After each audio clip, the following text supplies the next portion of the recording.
নমস্কার সুপ্রিয় দর্শক মণ্ডলী, জয়দেব নার্সারিতে আপনাদের সবাইকে স্বাগত।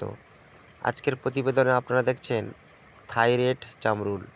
এই থাই-রেড জামরুলটি লাল বর্ণের হয়, খুবই মিষ্টি এবং গোল এবং খুবই সুস্বাদু। আপনারা এই যে গাছটি দেখছেন, এটি হলো জয়দেব নার্সারির একটি মাদার গাছ। এই গাছ থেকে আমি প্রত্যেক বছর এই জামরুলের কলম করি।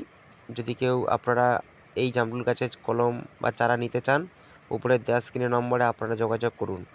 এই গাছের আরও একটি বিশেষ বৈশিষ্ট্য হলো, এই গাছ থেকে আপনারা 1 বছরে 4 বার ফলন পেতে পারেন। আমি এই গাছ থেকে 1 বছরে 4 বার ফলন পাই। একবার যেমন সিজনে আসে তেমনভাবে আপনারা পেয়ে যাবেন। অন্যান্য অফ সিজনে এই গাছ থেকে 2 থেকে 3 বার আপনারা ফলন পাবেন। তার জন্য বিশেষ কিছু পরিচর্যার প্রয়োজন। উপরে দেওয়া স্ক্রিনের নম্বরে আপনারা অবশ্যই যোগাযোগ করবেন। কিভাবে পরিচর্যা করলে বছরে 4 বার আপনারা ফলন পেতে পারেন, তার জন্য আমি আপনাদেরকে হেল্প করব। এছাড়াও এই জয়দেব নার্সারিতে আরও অন্যান্য ফুল ও ফলের গাছের অনেক সম্ভার রয়েছে।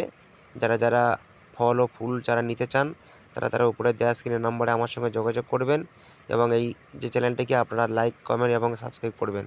ধন্যবাদ।